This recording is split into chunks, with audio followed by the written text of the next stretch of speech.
सबसे पहले तो मैं हमारे जो स्टील के यहाँ पर रिप्रेजेंटेटिव्स हैं उनका परिचय करना चाहूँगा। शोभित बहल हमारे मार्केटिंग डायरेक्टर हैं, धीरज रीजनल हेड है एंड राघवेंद्र जी हमारे सेल्स डायरेक्टर हैं। सो स्टील कंपनी ये जर्मन कंपनी है, 98 ईयर ओल्ड कंपनी है, जो फाउंड की थी मिस्टर एंड्रियस स्टील ने। तो उन्होंने वर्ल्ड में सबसे पहला चेनसॉ का इन्वेंशन किया था और वहाँ से लेके आज तक हमारे बहुत सारे आउटडोर पावर टूल्स जैसे brush cutter, chainsaw, power weeder, hedge trimmers, water pumps, ये बहुत सारे प्रोडक्ट हमारे आए हुए हैं। इंडिया में हम 18 साल पुरानी कंपनी है। हमारा हेड ऑफिस पूना में है, जहाँ हमारा सेंट्रल वेयर हाउस और एक छोटी असेंबली लाइन भी है। जो कुछ प्रोडक्ट आप यहाँ देखेंगे वीडर और कुछ ब्रश कटर्स, वो हम असेंबली थोड़ी बहुत पूना में भी करते हैं और आगे भी हमारा एक्सपांशन का प्लान है। और मेनली कश्मीर के मार्केट के लिए हमने काफ़ी सारे एग्रीकल्चर प्रोडक्ट्स लाए हुए हैं, जो कि यहाँ का जो टेरेन है और यहाँ के जो क्रॉप्स है एप्पल और बाकी सब के लिए बहुत सारे फ़ायदेमंद है। और हमारा एक जो प्रिंसिपल है स्टील उपकरण लाए परिवर्तन, तो हमारे प्रोडक्ट्स के साथ फार्मर के लाइफ में और हॉर्टिकल्चर एग्रीकल्चर की इसमें हम एक तरह का परिवर्तन लाना चाहते हैं, which is first level of mechanisation, जो कि हमारी प्रोडक्ट्स यूज करके productivity of the field should go up. So that is the purpose of steel company. And आज हमारे यहाँ के जो डिस्ट्रीब्यूटर्स और डीलर्स है, सर्विसिंग डीलर्स, वो भी आए हुए हैं, जिनके साथ आज इवनिंग में हमारी मीट है। मैं ये अपॉर्चुनिटी लेना चाहूँगा और डायरेक्टर साहब से अनुरोध करना चाहूँगा कि please address us on this occasion. Thank you, welcome everybody. तो मैकेनाइजेशन एंड ऑटोमेशन गवर्नमेंट का, पर्टिकुलरली एग्रीकल्चर प्रोडक्शन डिपार्टमेंट का एक अहम हिस्सा है। तो हम चाहते हैं कि यहाँ मैकेनाइजेशन हो, क्योंकि उसकी वजह ये है क्योंकि लेबर फार्मर को टाइम पर नहीं मिलता और क्वालिटी वाला लेबर नहीं मिलता। इसलिए आज जितने भी मैकेनाइजेशन की ज़रूरत आज इस दौर में पड़ रही है, इससे पहले कभी नहीं थी।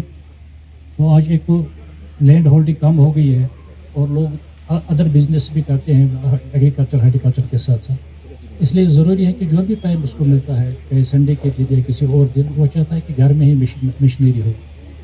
उसमें चाहे वीडर है या ट्रैक्टर है या टिलर है या अभी जो दूसरे सामान आए हैं जैसे प्रोनिंग का लेटेस्ट सामान आ गया है। तो हमारी इस जो आप इन्होंने ऑर्गेनाइजेशन ने यहाँ एक कैंप, मान लीजिए अवेयरनेस कैंप ही खोला है, तो हमारे यहाँ आने का मकसद सिर्फ एक है कि हम देखें कि इस कंपनी के पास क्या लेटेस्ट है जो यहाँ अभी इम्प्लीमेंट नहीं हुआ है, जो यहाँ पर लोगों में अभी उसकी अवेयरनेस नहीं। उस हिसाब से मैंने यहाँ इसमें शिरकत की। तो मैं चेक करेंगे यहाँ के ऑन ग्राउंड्स पर, क्योंकि यहाँ का सॉइल स्ट्रक्चर अलग है, यहाँ की टोपोग्राफी अलग है, यहाँ का जो ऑल्टीट्यूड अलग है, तो हर इलाके के अलग अलग हिसाब से मशीनरी उसमें लगती है। तो हम ये देखना चाहते हैं कि उन्होंने उसमें क्या स्कोप है और उन्होंने इसमें क्या रिसर्च की है कि जो यहाँ की मौके के हिसाब से, हालात के हिसाब से, लैंड के हिसाब से वो यहाँ पर फिट बैठेगा, ताकि हम वही रिकमेंड करेंगे फार्मर को। उसमें कुछ प्लस पॉइंट होना चाहिए दूसरी जो कंपनीज हैं उनके हिसाब से, क्योंकि अब कंपटीशन में ये सैकड़ों किस्म की कंपनियाँ आ रही हैं, तो हर एक के अपने अपने प्रोडक्ट्स दिए हैं, लेकिन जिसका प्रोडक्ट ज़्यादा चलेगा उसमें देर पर ज़्यादा होगी, उसमें बाद में फिर जिसे कहते हैं कि आफ्टर केयर या उसके सर्विस पार्ट्स भी बाद में बनने चाहिए, क्योंकि कई कंपनियाँ ऐसी हैं कि बाद में सर्विस पार्ट्स नहीं बनते हैं। तो एक साल बाद अगर मान लीजिए किसी ने ट्रैक्टर लिया, टेलर लिया, तो फिर वो बैठ जाता है घर में, उसके पास सर्विस सेक्टर उसका नहीं होता है कंपनी का। तो मैं कंपनी से भी अनुरोध करता हूँ कि यहाँ सर्विस सेंटर्स भी खोलें, ताकि मामूली सी चीज़ होती है फार्मर को, फिर वो परेशान होता है, उसको कोई चीज़ फिर जम्मू या दिल्ली से लाना पड़ता है। तो वो सर्विस सेंटर जब तक नहीं यहाँ ही खोलेंगे तब उसका फ़ायदा लगता है कि फार्मर को होगा। तो उम्मीद करते हैं कि सिथल जो कंपनी है, जो पुरानी कंपनी है, तो उसमें जो नए नए प्रोडक्ट्स खासकर हॉर्टिकल्चर के हिसाब से वो ऑटोमेशन और मैकेनाइजेशन दोनों में लगाएगा, तब जाकर फार्मर को यहाँ फायदा। Thank you. Shobhit Bahl marketing director है, उनसे अनुरोध करूंगा कि ये जो हम पीछे आपने देखे होंगे कि हमारी परिवर्तन यात्रा और डेमो वैन है, उसका पर्पस क्या है और हम क्या इससे करने जा रहे हैं, उसके बारे में ये बताएंगे। Thank you sir. सभी मीडिया वाले भाइयों को good morning and thanks for coming here. आप देखेंगे पिछले कुछ सालों से लगातार कृषि उपकरणों के थ्रू देश में परिवर्तन लाने की कोशिश कर रहा है। जैसा कि डायरेक्टर साहब ने अभी बताया कि लेबर की समस्या है और ज़्यादा से ज़्यादा मैकेनाइजेशन हमारे किसानों के लिए ज़्यादा से ज़्यादा हेल्पफुल हो रहा है। अब हमारे प्रोडक्ट जो है आज देश के कोने कोने में उपलब्ध है। कश्मीर में भी उपलब्ध है, कन्याकुमारी में भी उपलब्ध है, गुजरात में भी है, नागालैंड में भी है और अरुणाचल प्रदेश में भी है।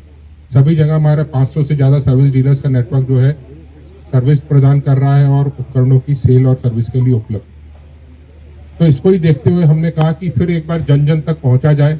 इसके लिए कश्मीर से कन्याकुमारी तक एक परिवर्तन यात्रा चलाई जाए। यह परिवर्तन है किसानों के जीवन में लाने का। तो आज हमारा यहाँ से एक रोड शो फ्लैग ऑफ होगा, जिसे हम कहेंगे परिवर्तन यात्रा कश्मीर टू कन्याकुमारी, या शॉर्ट फॉर्म में कहें K2K। यह परिवर्तन यात्रा लगभग 11 स्टेट से गुजरेगी, 14,000 से ज्यादा किलोमीटर ट्रेवल करेगी और 90 से 100 दिन तक चलते हुए फाइनली कन्याकुमारी पे एंड होगी। इस परिवर्तन यात्रा के दौरान हम जगह जगह किसानों को खेतों में डेमोज भी देंगे। हमारे डीलर्स की गाड़ियां भी साथ में चलेंगी, उनके एम्प्लॉयज, उनके सेल्स एम्प्लॉयज, उनके सर्विसिंग एम्प्लॉयज सभी साथ में चलेंगे और किसानों को प्रोडक्ट्स के बारे में अधिक से अधिक जागरूक करेंगे। Thank you.